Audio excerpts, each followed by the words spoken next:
Good morning, everyone. Good morning. I must admit, I'm a guy who likes preparation. I like things to be structured. I like things to go out the way I planned them to go. But as I was sitting there, I was so amazed by everything shared this morning that I feel compelled to take that into the preach today. So I'm going to go a little bit more off-piste than usual. So Lord be merciful. Well, my name is Joost. I'm a student at London School of Theology. And as part of my study, I'm doing a placement here at Christ First. I want to thank you all for welcoming me into your church. I'm having a wonderful time here. And it's great and an honor to speak today. And we are continuing our series on the book of Exodus. Today, specifically, we will be looking at Exodus chapter 2, verse 11 through 25. And today is It Has Become Known. Now, when Ali spoke to us last week, we've read the story of how Moses was born, and through the courageous act of several women, and specifically a cunning plan from his older sister, was saved from death. If you weren't here last week, that sermon is on the website. It was really good, so do check it out. And we will pick up the story from there. When Moses was old enough not to be nursed anymore, he was taken into the royal household. Pharaoh's daughter took him in as her own son. So Moses spends the first years of his life at Pharaoh's palace, which is a life of considerable luxury. He had plenty of food to eat, good food at that. He had a very good education. And above all, he did not have to do forced labor. He was one of the Hebrews. His people were enslaved in Egypt, but he didn't have to do any of that. And that's all he ever knew. That's the life he grew up to know. And Exodus doesn't tell us whether he ever got out to meet his family. But one day he does go out. Keep in mind that by this time he's a grown man. He's 40 years of age. We will start reading at verse 11. So one day, after Moses had grown up, he went out to where his own people were and watched them at their hard labor. He saw an Egyptian beating a Hebrew, one of his own people. I'm afraid this wasn't unusual. But to Moses, he couldn't stand by and watch, and he takes a drastic measure. Looking this way and that, and seeing no one, he killed the Egyptian and hid him in the sand. So before I came to the UK, I was working in the Netherlands full-time. I've studied law there at uni, and I was working at the judiciary. I was the judge's assistant, sitting next to him or her in the courtroom and taking notes of everything that was being said during a court hearing. I've done that in the family law department and also at criminal law. Now, by modern definition, what Moses does here is a very clear case of murder. The way he looks round to see if nobody's watching, then deliberately strikes that Egyptian down, and then tries to dispose of the evidence by hiding the body, that would for sure get him convicted in the Netherlands. And I'm pretty sure in the UK it's not very different. But Moses seems to get away with it. He probably got home safe to the palace that evening, without any trouble. And as we will see, it won't stay that way. From verse 13. The next day Moses went out and saw two Hebrews fighting. He asked the one on the wrong, "Why are you hitting your fellow Hebrew?" The man said, "Who made you ruler and judge over us? Are you thinking of killing me as you killed the Egyptian?" And then Moses was afraid and thought, "What I did must have become known." When Pharaoh heard of this, he tried to kill Moses. But Moses fled from Pharaoh and went to live in Midian, where he sat down by a well. Pharaoh, whose household Moses grew up in, is now seeking to kill him. As you will remember, Pharaoh had made a decree that all Hebrew baby boys were to be cast into the river Nile. Moses got away safely. But now, he's killed an Egyptian. Of course, we could speculate whether Pharaoh liked Moses in the first place or not. Maybe he wasn't very fond of having a Hebrew in his household in the first place, but for one, if Pharaoh would allow this to happen, a Hebrew from the royal household to kill an Egyptian, that could lead to a revolt. If all the slaves would suddenly decide to stand up for themselves and resist, well, Pharaoh couldn't have that. And so he sought to kill Moses, who luckily gets away. And that's the first time Moses leaves Egypt. In the New Testament, in a letter to the Hebrews, Moses would be included in a long list of faith heroes and witnesses, credited for discarding the riches of the palace and going out of the country in faith. But just to be clear, this is not that moment. The first time Moses leaves Egypt, he's not stepping out in faith, he's a fugitive. And he would, in the end, come back to Egypt and then leave Egypt again, this time as the deliverer of the people of Israel, the one who brought them out of slavery. Or did he maybe already see himself that way? When he saw this Egyptian beating up that Hebrew slave, did he think to himself, this is the time to start my mission? Of course, maybe he just acted on impulse, but then he came home safely, and I thought might have crept in, oh, I got away with this. Maybe there is a role for me here. I should stand up for my people and use my influence as a member of the royal household to improve things for them. And I could settle disputes among them as well, which he tries the next day.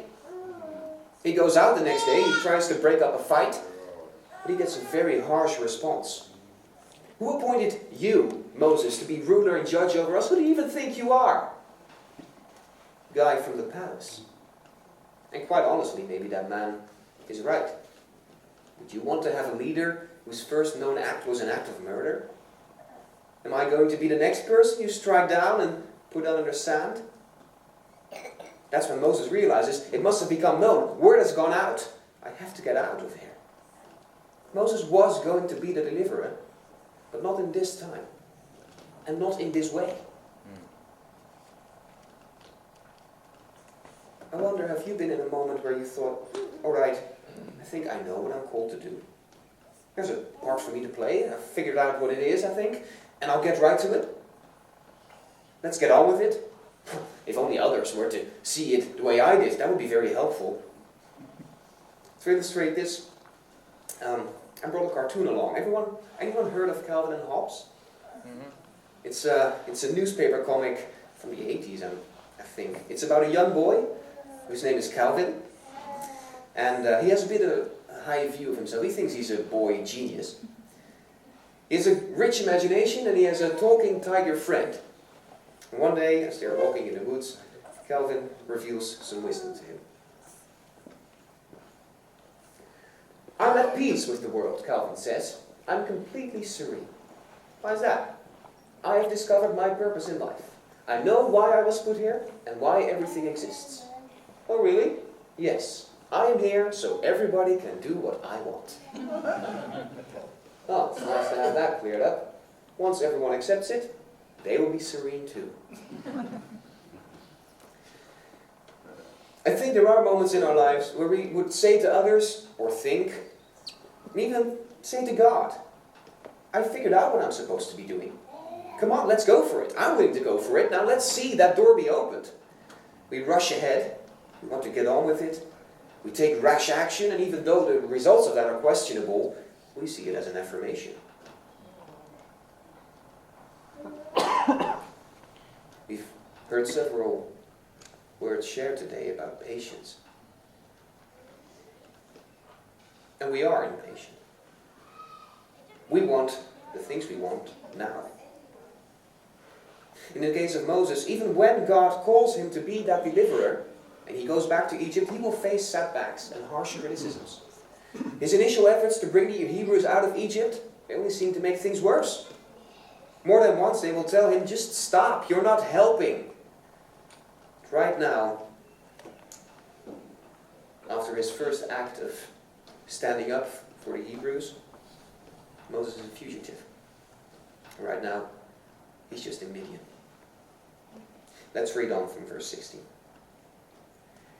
Now a priest of Midian had 7 daughters, and they came to draw water and fill the troughs to water their father's flock. Some shepherds came along and drove them away, but Moses got up and came to their rescue and watered their flock. He didn't really learn his lesson, did he? He just couldn't let it slide. But this time, it works out for the better. When the girls returned to Reuel, their father, he asked them, "Why have you returned so early today?" They answered, "An Egyptian rescued us from the shepherds. He even drew water for us and watered the flock." "And where is he?" Reuel asked his daughters. "Why did you leave him? Invite him to have something to eat." Moses agreed to stay with the man, who gave his daughter Zipporah to Moses in marriage. Zipporah gave birth to a son, and Moses named him Gershom, saying, "I have become a foreigner in a foreign land." In helping out the daughters of the priest, Moses finds a plan. He even has his own family, and he has a place to stay. But he knows and he feels that he is far away from his own people. He's far away from home. The name he gives his son is very revealing. "I'm a stranger now, in a place I don't know." Remember when Moses left the palace to visit his people? He's 40 years old. It will now be another 40 years that Moses spends out in Midian. 40 years of being a foreigner in a foreign land. He never saw his Hebrew family in all his time. And another generation grows up without him.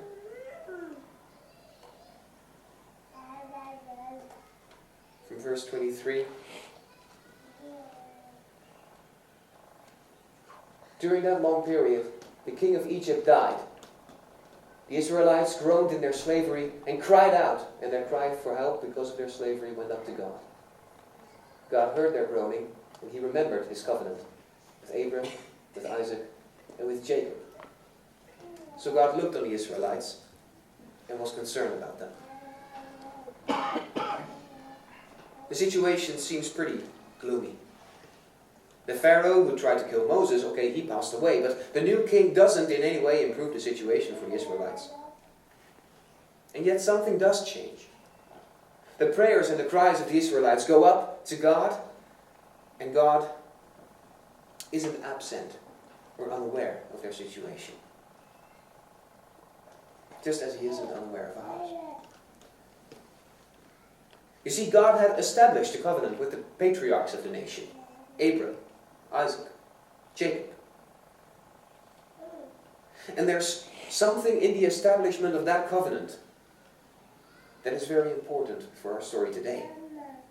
So we're going to go back for a moment to Genesis 15. There's a ritual that takes place here. Abram, whose name is now Abram and will later be Abraham, he cuts several animals in half at God's instruction. There's a covenant made, and in the process of that covenant, God speaks. Genesis 15, starting at verse 12. As the sun was setting, Abram fell into a deep sleep, and a thick and dreadful darkness came over him.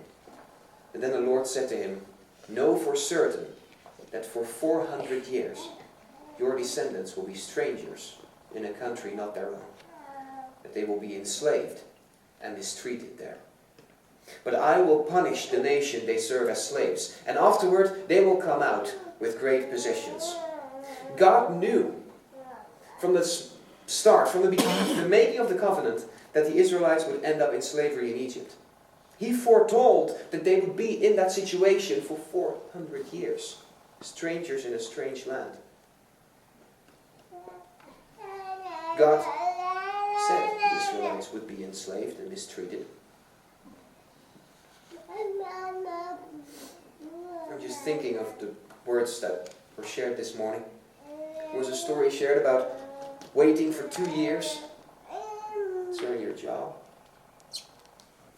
A 26-year wait for a turnaround in the family.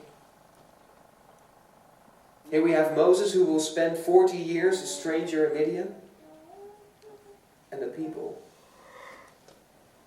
in 400 years of slavery. And and God knew from the start. What does that say? Well, the fact that he knows from the start means that he knows how it will end. Let's be clear about this. The fact that God foretold this does not mean that he sits by idle and just watches as it happens. He's not rejecting each prayer for deliverance on the grounds, sorry, it's not 400 years yet. Just hang in there. I will be with you shortly. He's not one to let suffering endure just because he is indifferent to it. If anything, the fact that God foretold this in Genesis tells us that God is faithful. He is faithful to his own word. What he says about slavery will come to pass. And that means that there is no doubt that his promise that the people will be brought out of it and leave that land with great possessions will also come to pass. That's one. The second thing we find in the last verse of Exodus 2. That's verse 25. So God looked on the Israelites and was concerned about them. The translation of these words in Hebrew is correct, but there's more to it than we may realize. What is translated here as was concerned about them implies not only awareness of fact. Also, it isn't just that he sympathizes with them. Sometimes people say that to one another. Well, I'm sorry to hear that. Which is good. It is good to sympathize. But sometimes it is just that. Somebody was going to come with us to church this morning, and she said she didn't feel well, so she couldn't come along. And I thought, well, I'm sorry to hear that, and I hope you will get well soon. And at the same time I felt, well, that's about all I can say. And I can't do anything other than that. Maybe that person thinks, well, oh, okay, it's nice of you to sympathize. It's good to know I'm not alone. And we'll share in the hope that it passes soon and we'll be alright. But God does more than that. Now, I don't know that much about Old Testament Hebrew as of yet. But I've learned this. When it says in Hebrew that God knows, it implies deep, intimate connection. The verb that is used for know is the same verb that is used, for example, between marital partners. Often right before we read that they have a child. And Adam knew his wife, Eve. It isn't synonymous for the consummation of marriage, but on a relational level, it means there is a close connection, a deep way of sharing, and complete acknowledgement of one another in all fullness. And that is the word used in verse 25, that the NIV translates as was concerned about them. The ESV, English Standard Version, translates it like this: God saw the people of Israel and God knew. He knew their suffering, not just as an awareness of fact, but as a deep, close connection. In his book, The Message of Exodus, Alec Motjek writes this: his knowledge of how we are placed, how we feel, what it is like to be us, is not a remote or merely objective acquaintance with the facts. It involves a coming down, a knowing companionship, indeed a transforming intention. That's Alec Mortier, The Message of Exodus. Now, LST probably wouldn't approve of me referencing it that way, so just to be sure, that's Mortier J.A., The Message of Exodus. Well, it's on there if you would like to look it up. But the point is, God knows the suffering of his people in a deep and personal way, and he will do something about their slavery. It really involves a coming down. God says so explicitly in Exodus chapter 3. We will for sure examine God's calling of Moses in this chapter more detail on another Sunday in a week or so. But today, let's read from Exodus 3 verse 7 and 8. The Lord said, I have surely seen the affliction of my people who are in Egypt, and I've heard their cry because of their taskmasters.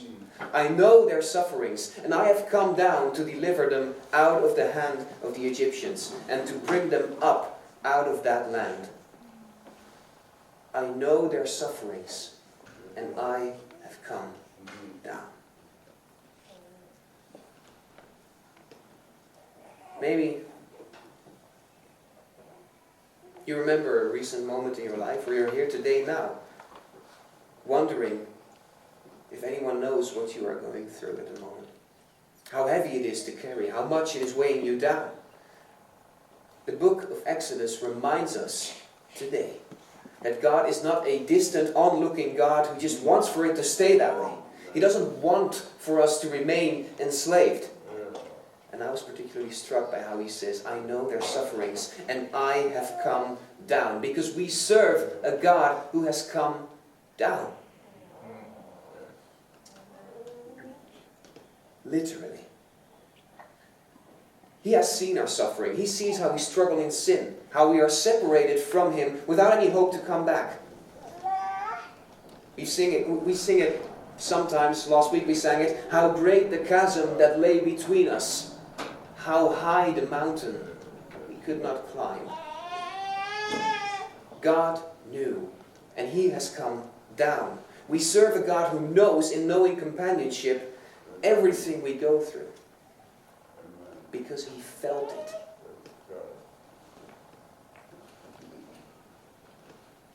The name of this church is Christ First. Jesus Christ was born into this world as a baby. And He felt joy.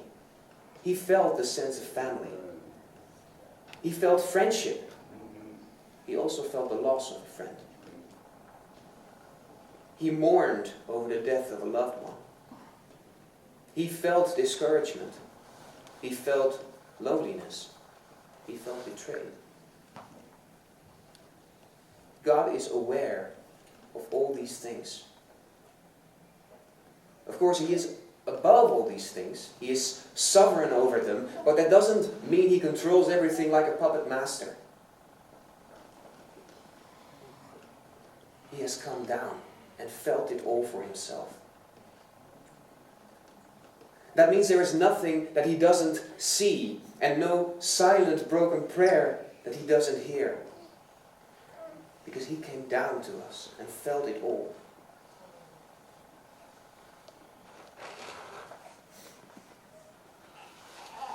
One more biblical passage. It's from Isaiah.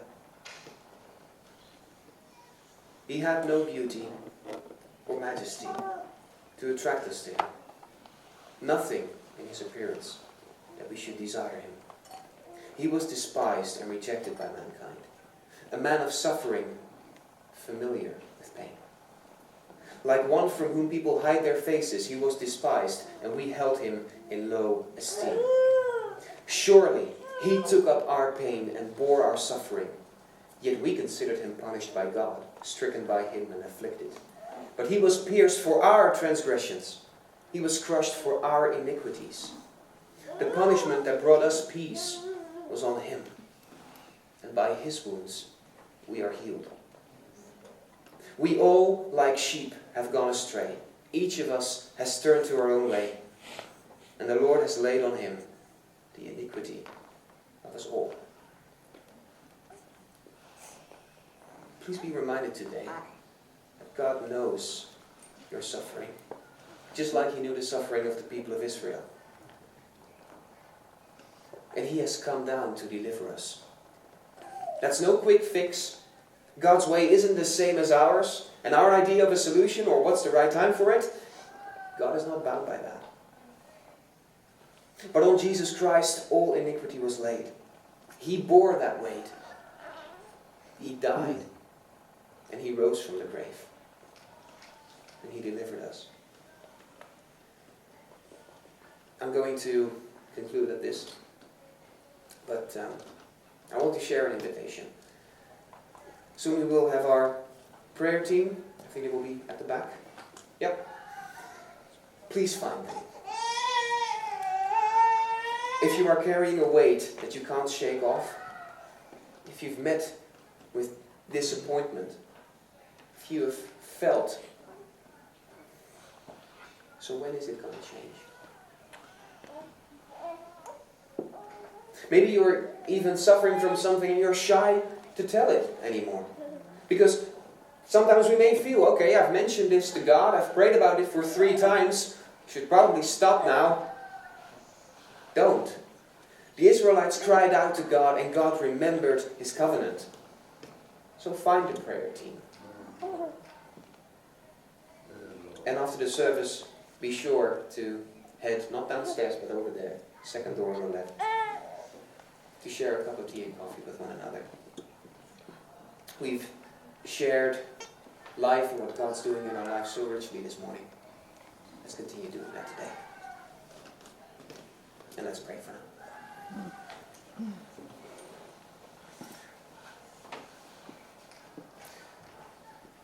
Father, we thank you for this day. Thank you that in the middle of the storm you brought us safely to church. And thank you for the time we have together. Father, we worship you because we know that you are a God who knows our suffering, who shares, and who bore the weight of all our suffering and all our iniquities. You took it up on your own shoulders. Father, go with us this week. We know that you are with us. And we thank you for the gift of your Son, Jesus Christ. We praise your name. In Jesus' name.